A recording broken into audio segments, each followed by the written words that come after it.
আসসালামু আলাইকুম প্রিয় দর্শক। আজকে কথা বলবো নতুন রাজনৈতিক দল গঠনের ব্যাপারে। উপদেষ্টা আসিফ কি বার্তা দিলেন?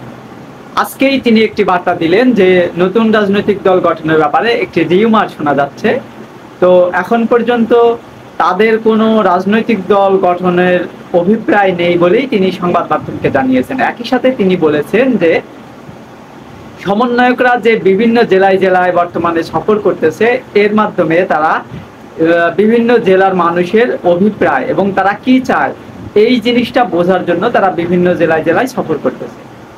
এবং আরো অনেক কথা বলেছেন, তার ভিতরে আরেকটি কথা ছিল এমন যে তারা তারা চায় যে ক্ষমতার পালা বদলের জন্য, তাদের ভাষ্য হচ্ছে ক্ষমতার পালা বদলের জন্য গণ অভ্যুত্থান হয়নি, বরং একটি ফ্যাসিবাদী শাসন ব্যবস্থা বিলোপ করে রাষ্ট্র সংস্কার করে তারপরেই তারা নির্বাচনের মাধ্যমে ক্ষমতা হস্তান্তর করবে।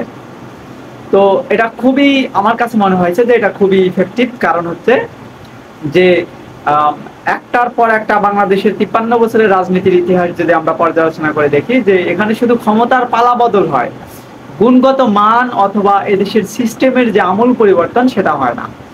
তো আমাদের সারা বাংলাদেশের মানুষ মূলত চায় যে সিস্টেমের পরিবর্তন হোক, রাষ্ট্রের একটা কাঠামোগত পরিবর্তন বা সংস্কার হোক।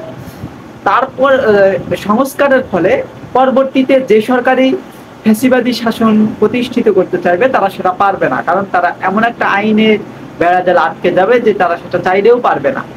এমন একটি সংস্কারই তারা চাচ্ছেন। কিন্তু আমাদের কথা হচ্ছে যে এই ধরনের বিপ্লবী সরকার বিশ্বের বিভিন্ন দেশে দেশে তারা একটা সংস্কার করে, বাংলাদেশেও সেটা হবে, এটাই কাঙ্ক্ষিত। কিন্তু কথা হচ্ছে যে নির্বাচন কতদিন পরে দেবে, এই ব্যাপারেও তারা বলেছেন যে রাষ্ট্রীয় সংস্কার সম্পন্ন করেই তারা একটি নির্বাচনের আয়োজন করবে এবং এ লক্ষ্যে তারা বিভিন্ন রাজনৈতিক দলগুলোর সাথে আলাপ আলোচনা শুরু করেছেন।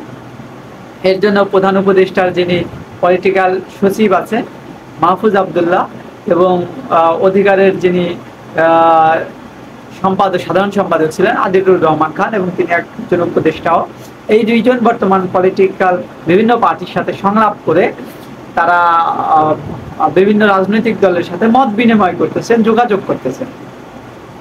তো প্রিয় দর্শক, আপনারা আসলে কি চান? আপনারা কি নতুন রাজনৈতিক বন্দোবস্ত চান, নাকি যেভাবে আছে ক্ষমতার রাজনীতি অথবা নির্বাচন হুমকি রাজনীতি, এই রাজনীতি চলমান থাকুক, নাকি আপনারা নতুন কোনো ভাবাদর্শগত নতুন কোনো রাজনৈতিক বন্দোবস্ত চান? এই ব্যাপারে আপনারা আমাদেরকে জানান। যেহেতু বর্তমান বাংলাদেশে অনেক রাজনৈতিক ক্রাইসিস সবচেয়ে বেশি, সো আপনাদের কাছ থেকে আমরা আপনাদের মন্তব্য আশা করছি।